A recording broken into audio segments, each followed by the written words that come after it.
Oke, shalom. Selamat pagi semuanya. Kita bersyukur, berterima kasih pada Tuhan. Pada pagi hari ini kita boleh bersama-sama lagi bangun tubuh yang diberkati dengan kekuatan kesehatan yang baru yang datang daripada Tuhan. Pagi hari ini kita bersyukur, berterima kasih buat kemurahan Tuhan, buat kasih setia Tuhan yang Tuhan nyatakan dalam hidup kita. Bapa, kami bersyukur, kami berterima kasih padamu pagi hari ini. Kalau kami boleh bangun lagi dengan tubuh yang diberkati, dengan kekuatan kesehatan yang baru yang datang daripada Tuhan. Kami bersyukur buat kemurahan-Mu, bersyukur buat kebajikan-Mu yang mengikuti kami seumur hidup kami. Terima kasih, terpujilah nama-Mu. Untuk pagi hari ini kami datang menghampiri tahta kasihan-Nya, menaikkan pujian, syukur, penyembahan kami kepadamu. Sebab Kau yang layak dipuji, Kau yang layak disembah. Sebab Engkau Bapa yang baik bagi kami.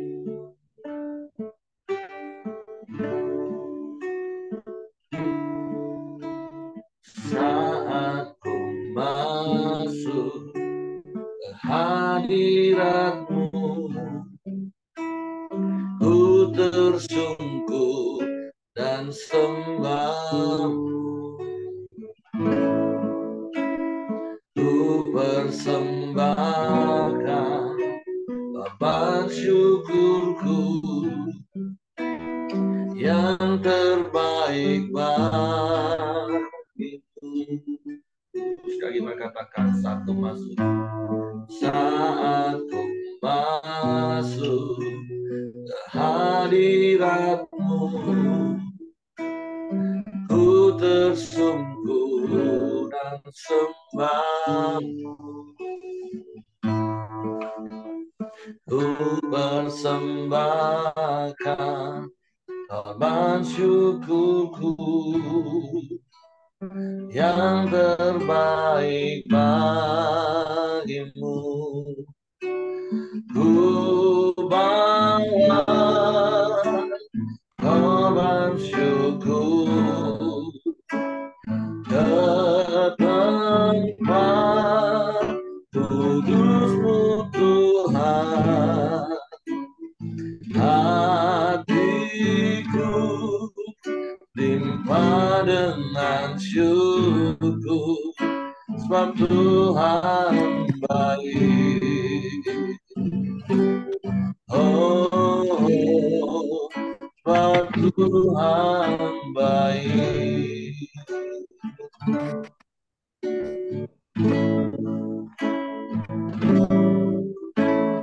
Saat ku masuk ke hadirat-Mu, ku tersungkur dan sembah-Mu. Ku persembahkan korban syukurku yang terbaik bagimu. Ku bawa korban syukur ke tempat kudus-Mu Tuhan. Hatiku limpah dengan syukur, sebab Tuhan baik. Oh, sebab Tuhan baik. Sekali lagi katakan, saat ku masuk hadirat-Mu Tuhan.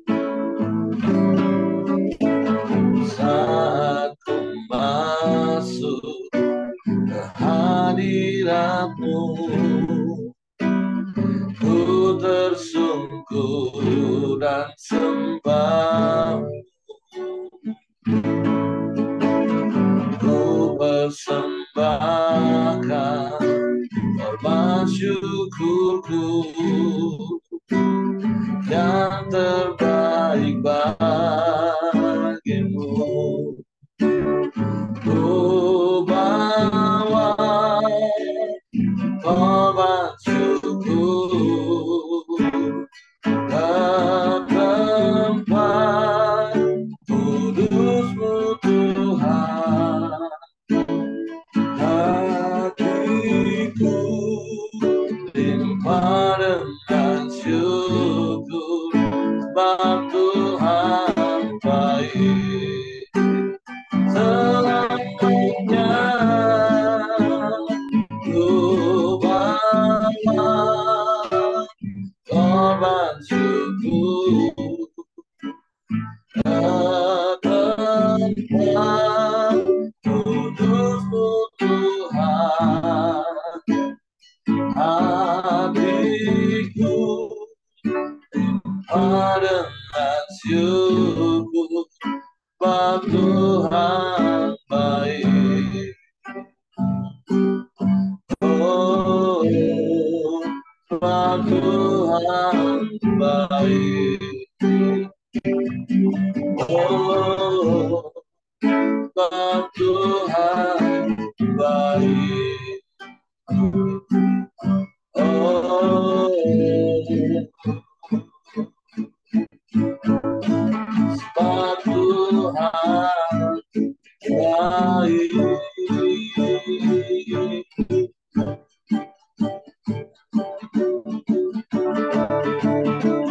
Sebab Tuhan yang baik.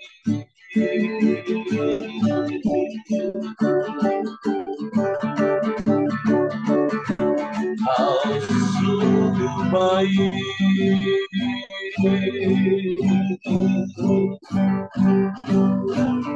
Kau sangat baik.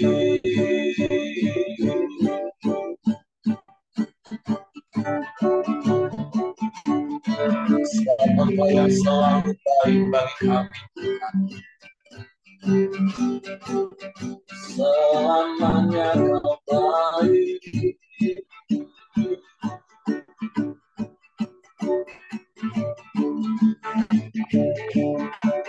Kami bersyukur,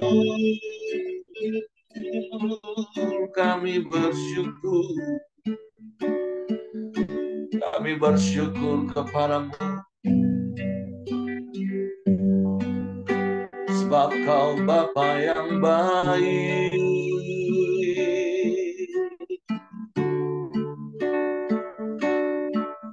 Tiada yang seperti-Mu, tiada yang lain, tiada yang sama seperti-Mu.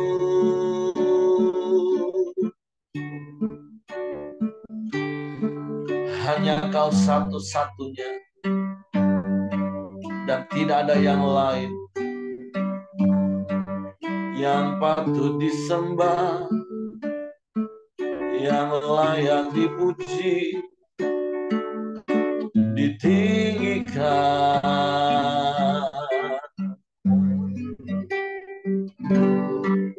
diagungkan.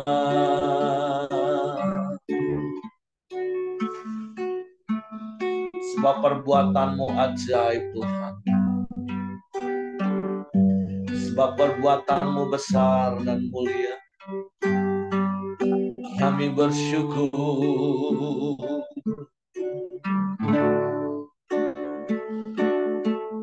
Haleluya, haleluya, haleluya, haleluya. Sebab itu kami sembah, kami sembah Engkau, kami puji.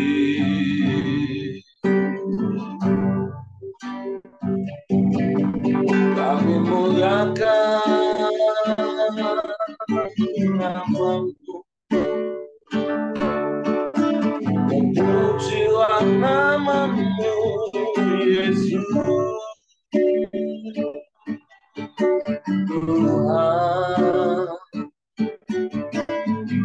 ada yang seperti-Mu. Hanya Kau yang mengasihi kami. Tak Kau buktikan kasih-Mu. Kau mati di kayu salib, mencurahkan darah-Mu, menebus hidup kami, menghapus semua dosa kami. Kau layakkan kami, memanggil-Mu ya Aba, ya Bapa. Kami bersyukur, kami bersyukur,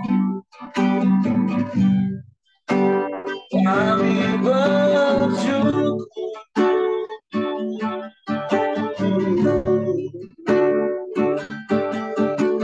Kami sembah,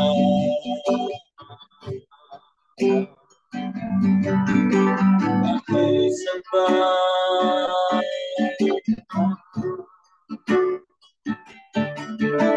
Kemuliaan nama-Mu, kemuliaan nama-Mu, kemuliaan nama-Mu. Haleluya, haleluya. Kami bangga punya Bapa yang seperti-Mu, Bapa yang ajaib,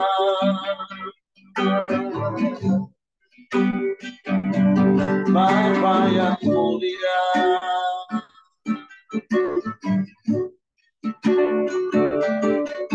Tiada yang seperti-Mu, tiada yang lain, hanya Engkau, hanya Engkau yang patut dipuji, patut disembah selamat. Haleluya.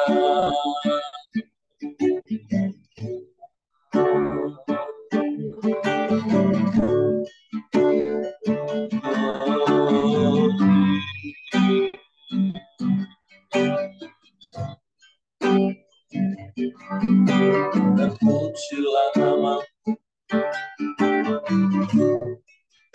terpujilah nama-Mu. Haleluya, haleluya.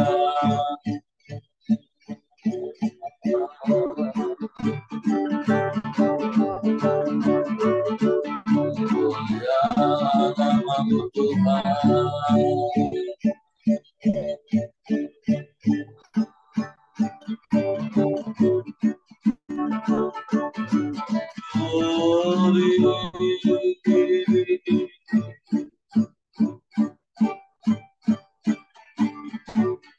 Ya Bapa,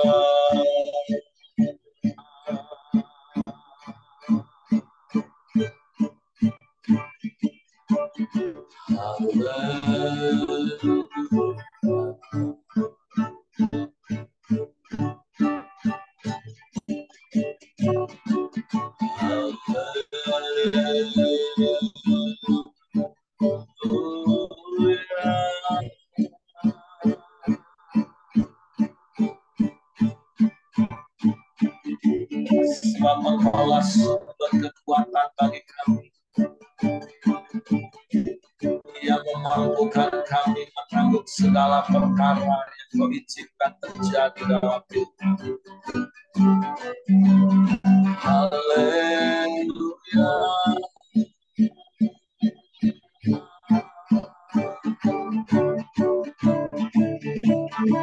Terpujilah nama-Mu, terpujilah nama-Mu.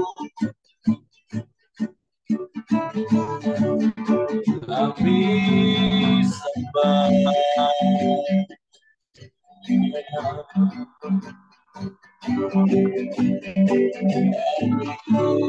sembah.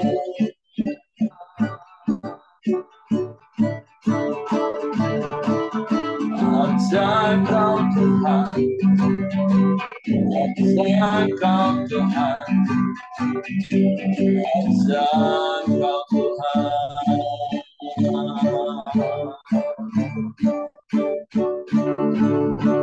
Haleluya, haleluya, haleluya. Muliakan namamu.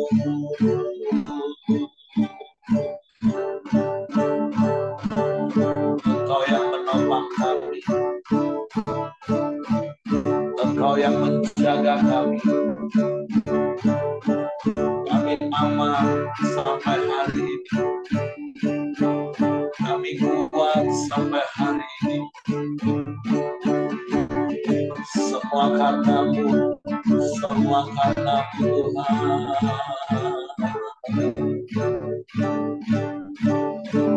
Haleluya, haleluya, haleluya.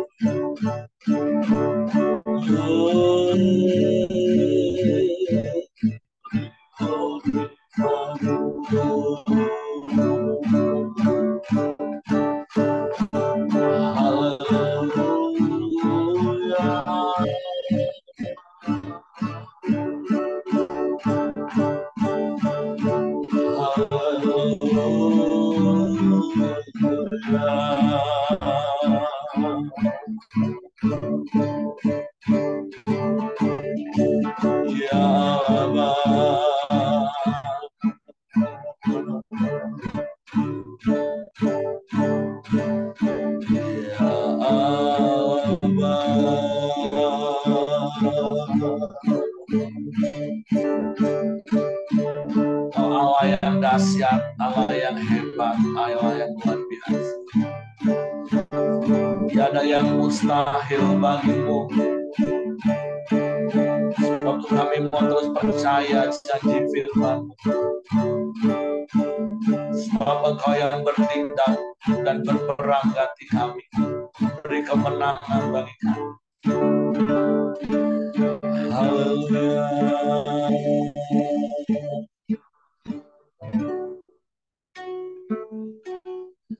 Ku yakin saat Kau berfirman, ku menang saat Kau bertindak. Hidupku hanya ditentukan oleh perkataan-Mu.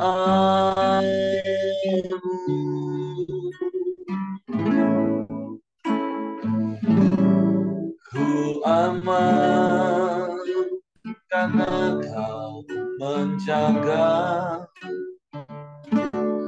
Ku kuat karena Kau menopang.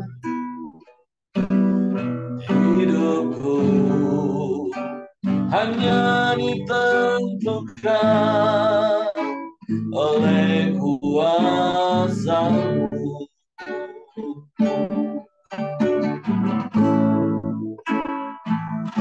Bagi Tuhan tak ada yang mustahil. Bagi Tuhan tak ada yang tak mungkin. Mujizatnya sediakan bagiku, muliakan dan dimuliakannya. Kami yakin akan setiap perkataan firman Tuhan. Ku yakin saat Kau berfirman, ku menang saat Kau bertindak. Hidupku hanya ditentukan oleh perkataan-Mu.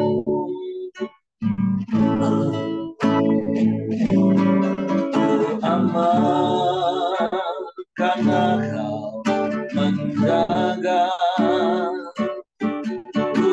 kuat, karena kau menopang hidupku, hanya ditentukan oleh kuasa-Mu.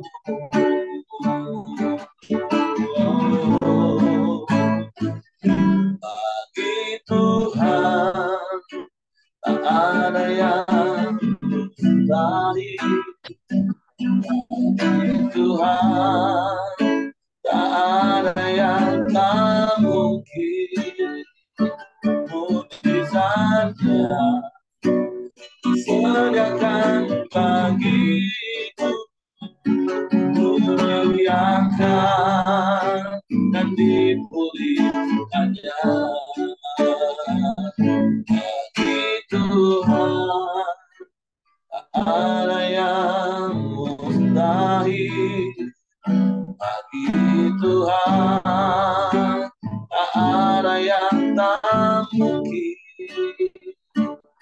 Mujizatnya disediakan bagiku, dimuliakan dan dipulihkannya. Sekali lagi dengan iman katakan, bagi Tuhan tak ada yang mustahil.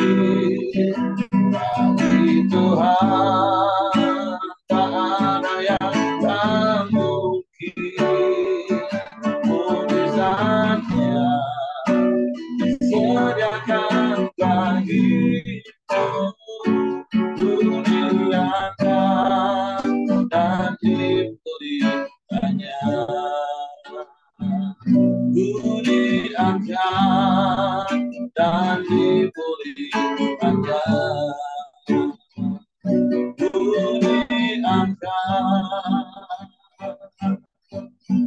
Dan dipulihkannya.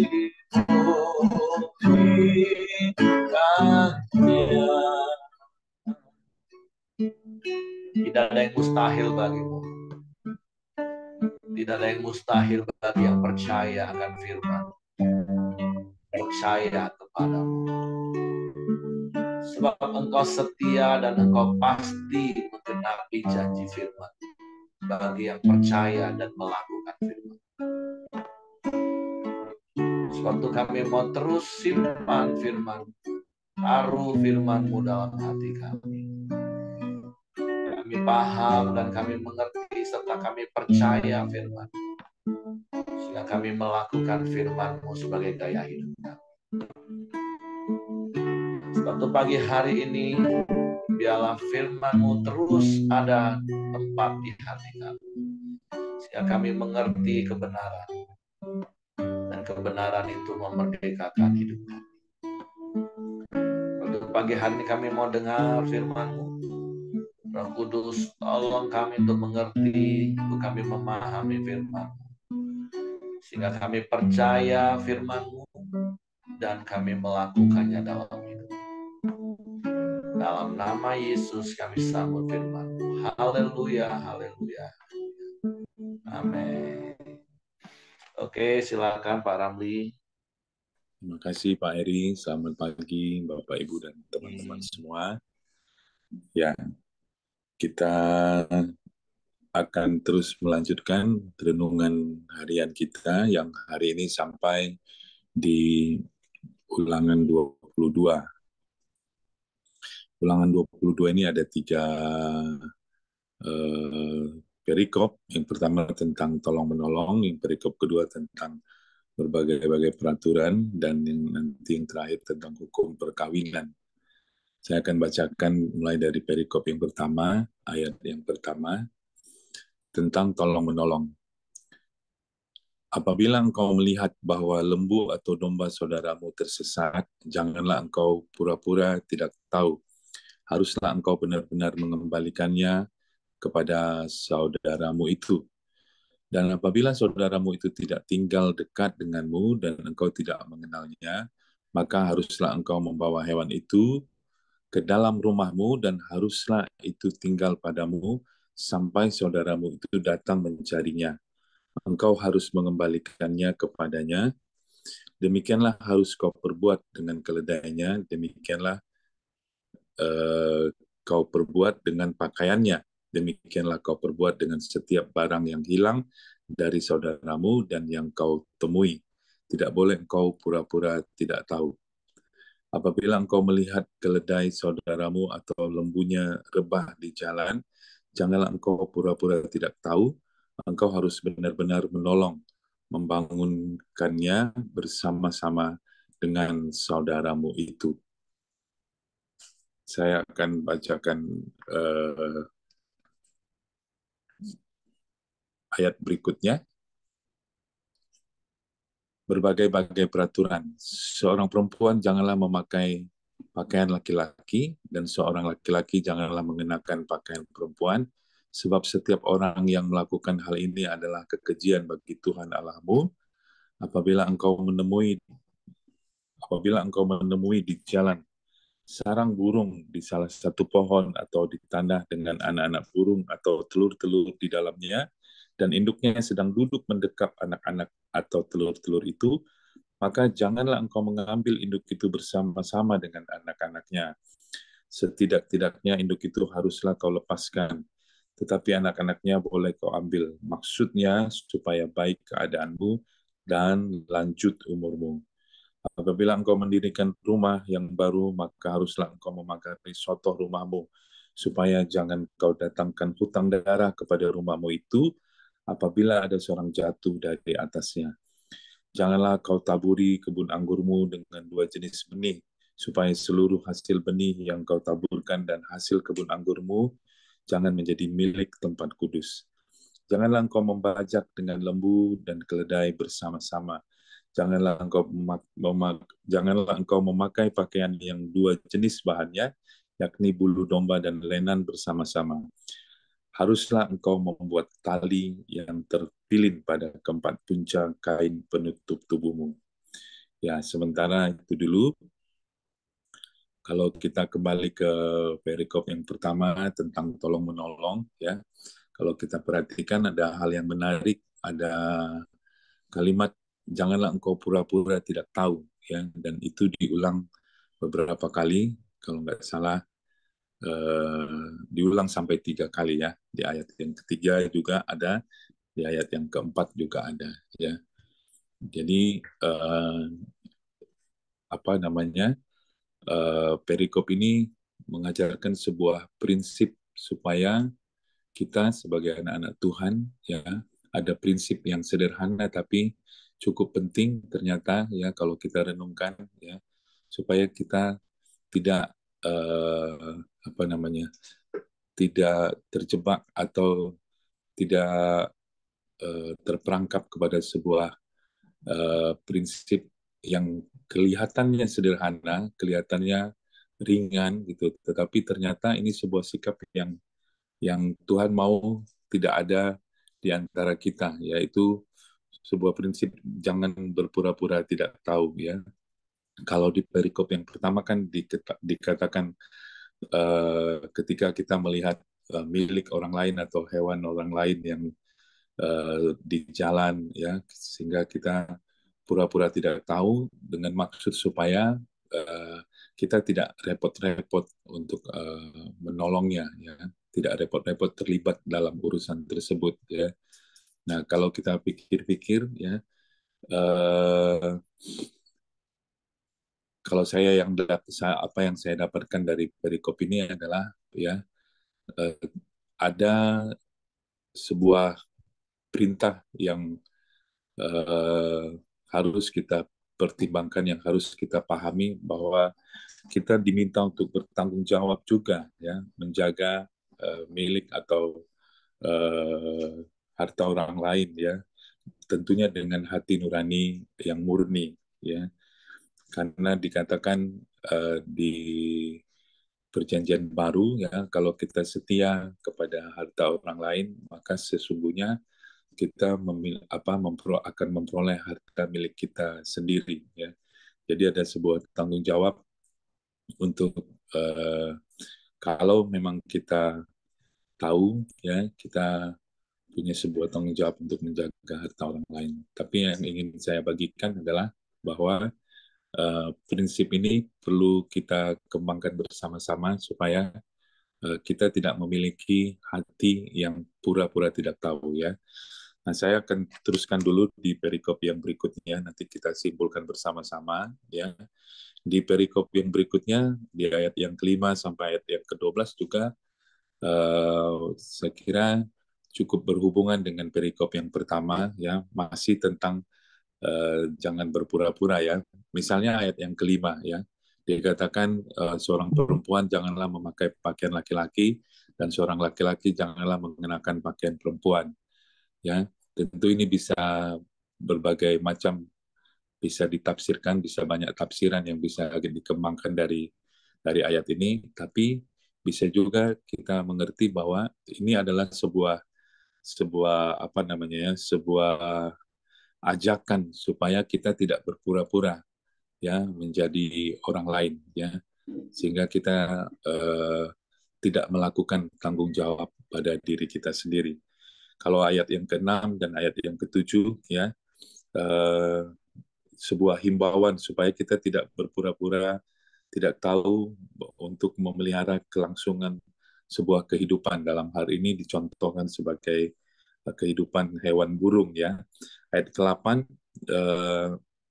supaya kita jangan berpura-pura ya, tidak tahu bahwa sebuah soto rumah itu berbahaya, sehingga menjadi tanggung jawab kita untuk melengkapinya dengan pagar supaya orang tidak terjatuh ya.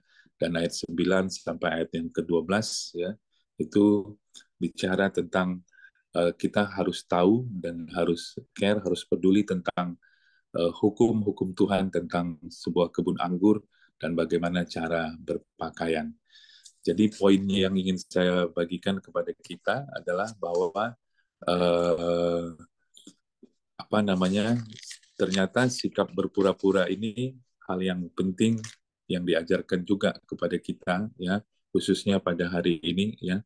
Karena apa? Karena ini kelihatannya ringan ya, kelihatannya mudah, kelihatannya tidak ada orang yang tahu ya, tapi ini sebuah sikap hati yang sungguh tidak bertanggung jawab karena tidak ingin mengambil tanggung jawab atau kewajiban yang seharusnya kita bisa lakukan ya.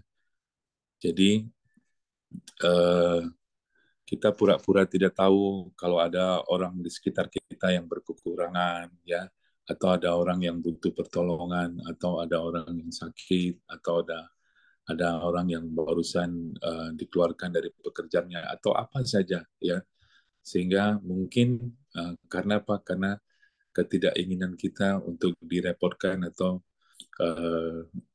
mungkin ya untuk tidak dimintai pertolongan pada kita ya.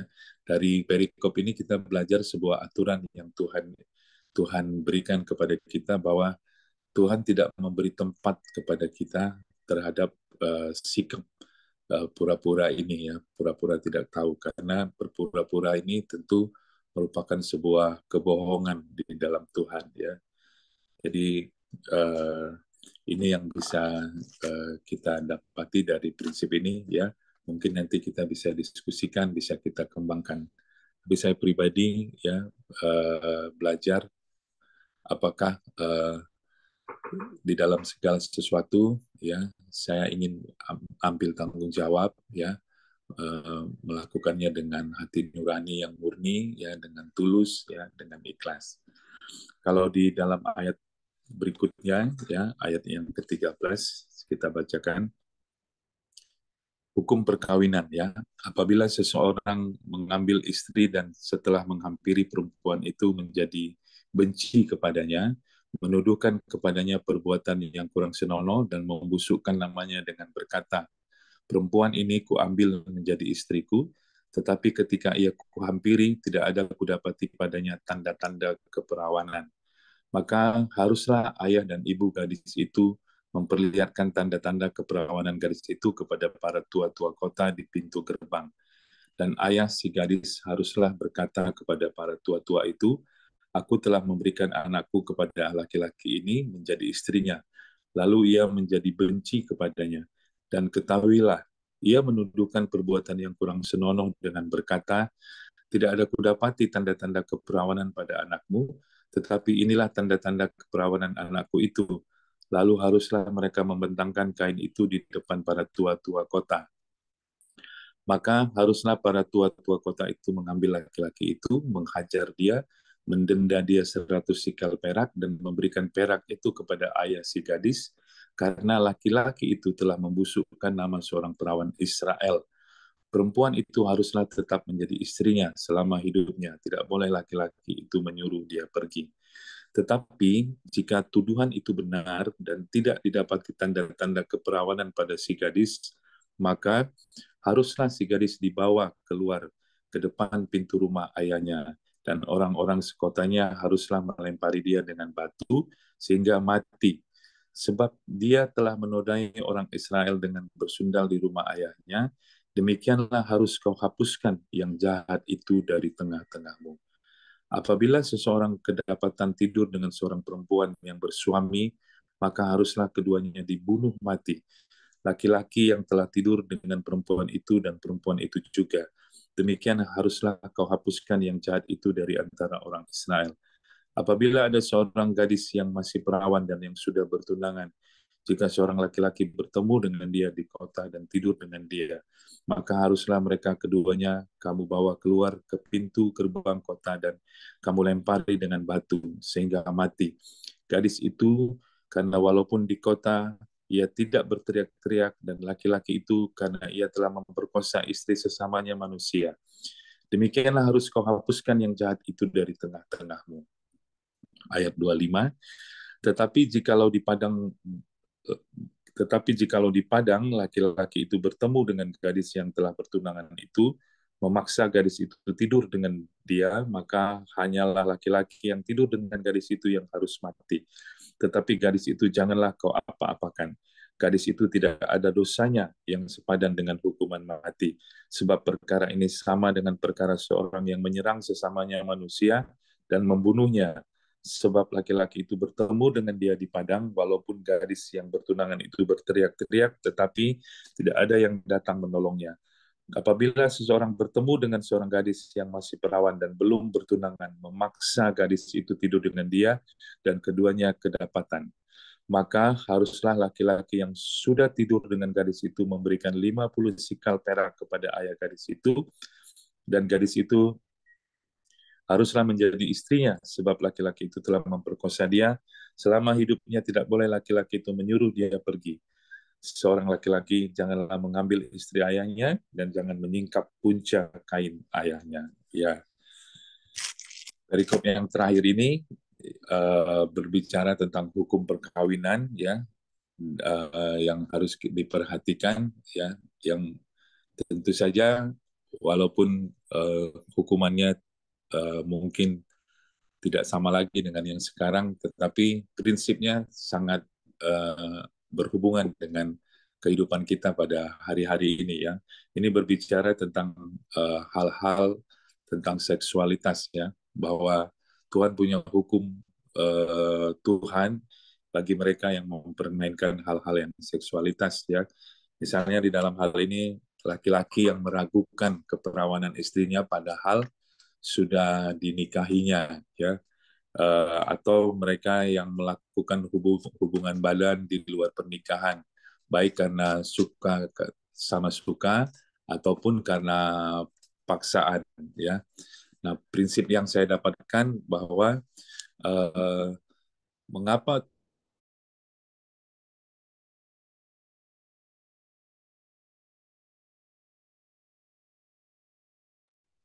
Oke, kita tunggu sebentar. Mungkin Pak Ramli lupa ngecas HP-nya.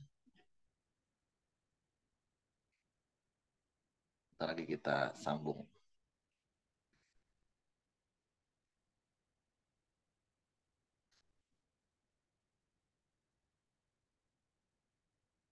Ya, jadi sebelum Pak Ramli join lagi, tentu kita belajar hari ini dari perikop yang pertama dan perikop yang kedua di bagian awalnya.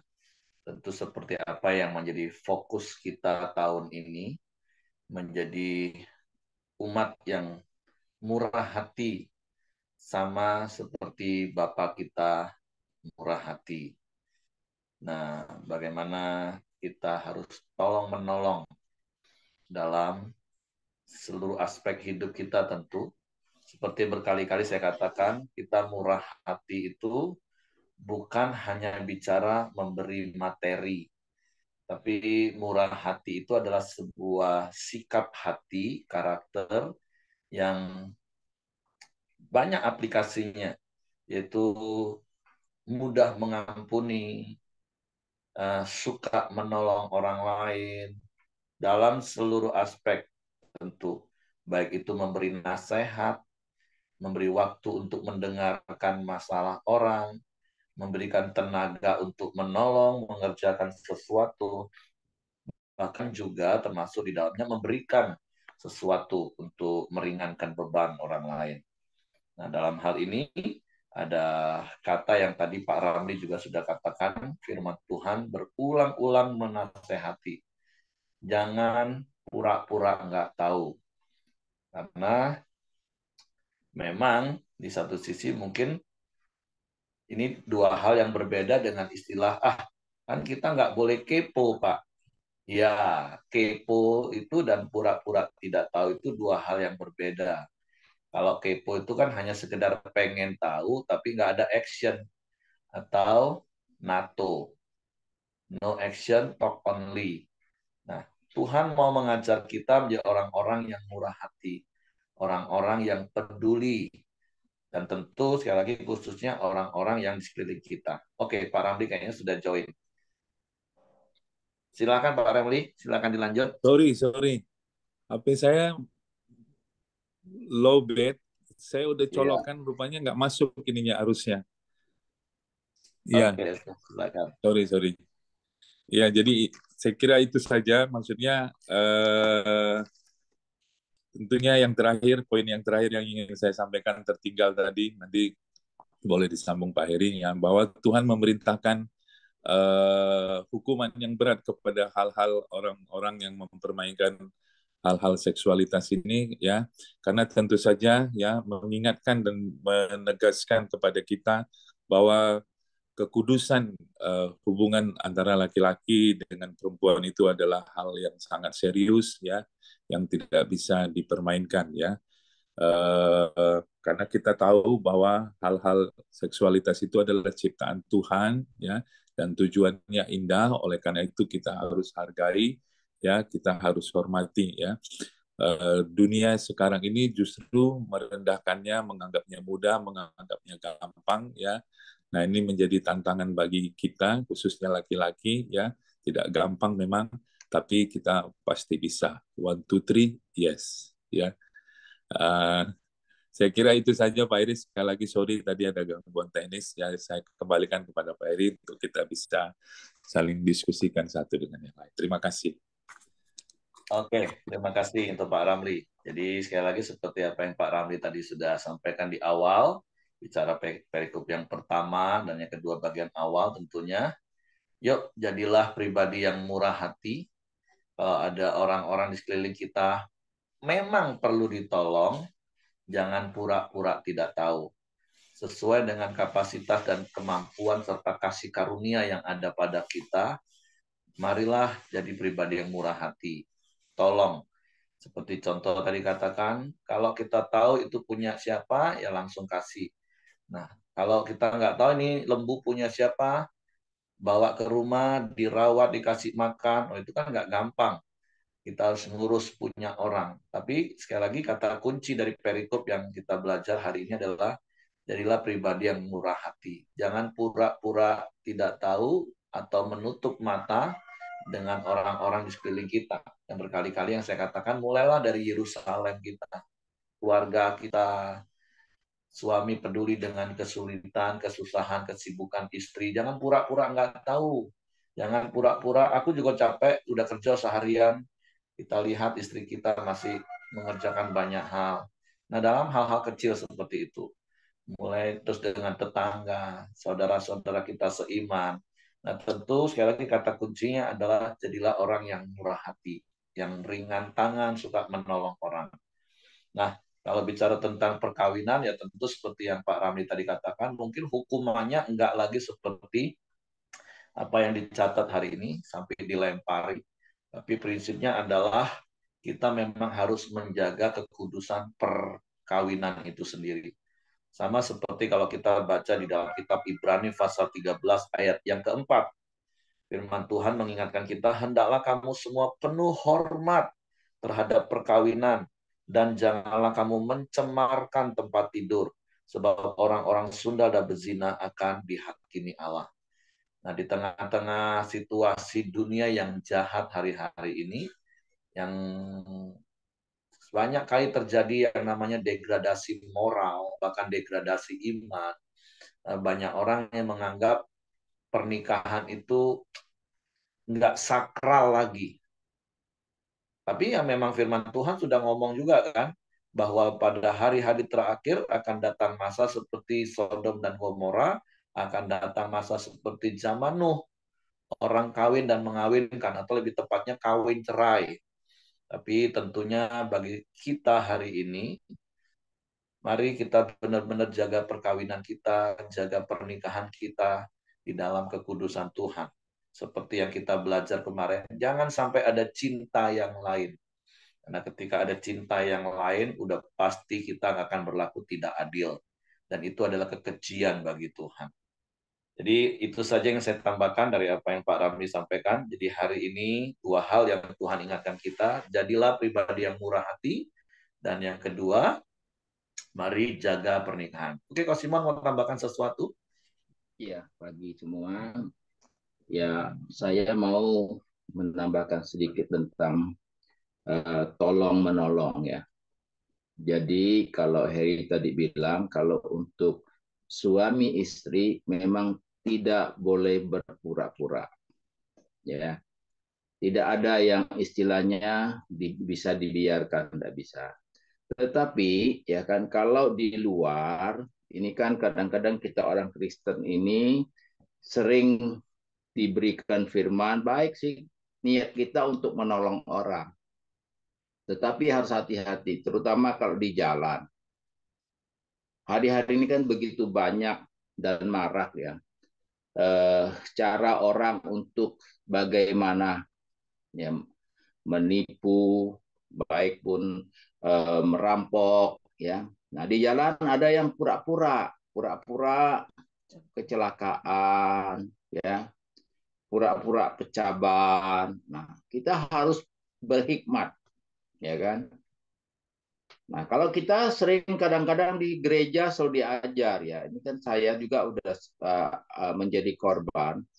Kita selalu diajar kasih, kasih, kasih, tapi kurang diingatkan dengan cerdik gitu loh. Jadi kita harus berhikmat. Karena apa? Nah, kadang-kadang kan kita ya kalau sifat hidup manusia dengan berbagai karakter, ya kan, ini kita harus hati-hatinya, apalagi kalau dia sudah punya niat yang tidak sesuai. Jadi kalau kita nolong, ya kan, kita harus tahu benar, ya kan, siapa, ya, apalagi kan di berjemaat, ya, berjemaat yang kalau sekarang saya punya prinsip ya datang kalau orang mau minjam ini ya lebih baik kita kasih tahu dia, nah saya tidak bisa minjamkan tapi saya ini kasih untuk apa nama berapa untuk hidup dia, ya kan, soalnya sudah sering terjadi pertama minjam misalnya 100.000 bayar ya, minggu depan datang minjam 200.000 bayar, ya kan, bergulung itu seperti bola salju ujungnya caw. Nah, jadi saya rasa kita harus lihat benar-benar, kita harus tahu yang kita tolong itu siapa. Tetapi kalau adik suami istri memang tidak boleh berpura-pura, ya. Kalau berpura-pura itu ya harus lapor sama Pak Heri biar kita datang keroyoknya laki-laki model begitu. Nah, itu aja dari Koko. Makasih. Oke, terima kasih untuk Ko Simon. Ya, jadi seperti yang berkali-kali kita juga sudah belajar dan diingatkan, keseimbangan itulah kunci dari kehidupan. Jadi antara tulus dan cerdik itu dua hal yang harus berjalan seimbang. Jadi memang satu, kita harus peka dengar suara Tuhan. Terus seperti yang saya katakan tadi, kalau orang itu benar-benar harus ditolong. Nah, kata benar-benar harus ditolong itu kan harus benar-benar diselidiki dulu, diteliti. Karena memang zaman sekarang ada begitu banyak modus. Nanti jangan kita mau nolong orang, kita yang kena todong. Apalagi seperti Kosimon, kalau di tengah jalan nggak kenal, kita mau tolong, ini ada banyak kasus yang terjadi justru kita kena hipnotis. Nah, ini diskusinya nanti panjang, tapi nggak usah diskusi. Harusnya kan kita kalau sungguh-sungguh dalam Tuhan nggak kena hipnotis. Kalau hanya sekedar beragama Kristen, ya bisa juga, banyak kasusnya. Bahkan hari-hari ini, wah, kalau di Jakarta, di Jambi sih pernah masuk juga rombongan-rombongan para hipnotis. Nah, jadi tentu bijak-bijak dengan hikmat kita, tapi tentu lebih baik seperti yang saya katakan berkali-kali, mulailah dari orang-orang inti kita, sesuai dengan kapasitas kita. Karena memang kita nggak akan bisa menolong semua orang. Contoh kecelakaan, kita mau tolong nggak juga. Nanti jangan, apalagi di tempat yang sepi, nggak ada saksi, nggak ada bukti. Nah, itu kita sendiri bisa jadi bumerang nanti. Nah, jadi tentu sekali lagi, tapi sikap hati kita tentu tidak berubah untuk kita tetap murah hati. Oke, terima kasih untuk Ko Simon. Jadi itu nasihat yang perlu kita juga waspadai. Karena memang seperti Ko Simon tadi katakan, kadang gereja hanya berdiri satu kaki. Ngajarin tulus, tulus, tulus, tulus, tapi cerdiknya nggak diajarin. Sehingga kita akhirnya dimanfaatkan. Kita diperdaya, bukan diberdayakan. Oke, terima kasih untuk Pak Ramli, untuk Ko Simon. Saya serahkan kepada Hengki, silakan. Ya, mari kita masuk dalam doa. Silakan, Willy. Nanti ditutup sama Pak Ramli. Ya, marilah kita masuk ke dalam doa. Bapa, kami mengucap syukur dan terima kasih untuk pagi ini Tuhan. Engkau yang di firman-Mu mengajarkan kami tentang murah hati Tuhan. Biarlah anak-anak-Mu ini Tuhan memiliki DNA-Mu yaitu murah hati seperti Bapa kami yang murah hati terlebih dahulu Tuhan. Terima kasih Tuhan untuk pengajaran-Mu, untuk firman-Mu Tuhan yang luar biasa di pagi ini. Tuhan, Kau memberkati Pak Ramli yang telah membagikan firman-Mu Tuhan. Biarlah setiap pelayanannya Tuhan, Kau tambahkan hikmatnya Tuhan, tambahkan kapasitas pelayanan yang di Bungo Tuhan, berkati keluarganya Tuhan, berkati anak istrinya Tuhan, berkati pekerjaannya Tuhan, berkati kesehatan Pak Ramli Tuhan, apapun yang ia kerjakan Tuhan Kau buat berhasil. Semua untuk kemuliaan-Mu dan untuk memperluas kerajaan-Mu di Bungo Tuhan. Kau berkati Pak Ramli. Bapak kami juga terima kasih untuk pagi ini yang hadir di acara Koram Deo ini Tuhan. Berkati setiap anggota yang hadir di pagi ini Tuhan. Setiap anggota yang baik pelayanannya Tuhan, Kau perluas Tuhan. Terima kasih Kau berkati juga setiap kesehatan, pekerjaan, dan usaha dan anak kami Tuhan, serta cucu-cucu kami Tuhan. Terima kasih untuk semuanya Tuhan. Tuhan kami juga berdoa untuk negara ini Indonesia Tuhan. Biarlah damai sejahtera, sukacita Tuhan, penyertaan-Mu untuk negara ini dan bangsa ini Tuhan. Berkati juga para pemimpinnya Tuhan, baik itu presiden, wakil presiden, maupun jajaran terbawahnya Tuhan. Kau tambahkan hikmat, takut akan Engkau Tuhan. Setiap keputusan yang mereka ambil Tuhan, berasal daripada. Terima kasih Tuhan. Pagi ini Tuhan, kami mau serahkan seluruh hidup kami ke dalam tangan-Mu, penyertaan-Mu Tuhan, perlindungan-Mu,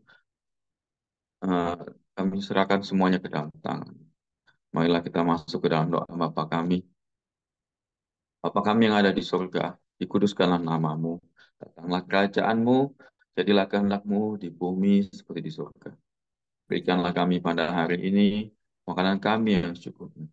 Dan ampunilah kami akan kesalahan kami, seperti kami juga mengampuni orang yang bersalah kepada kami.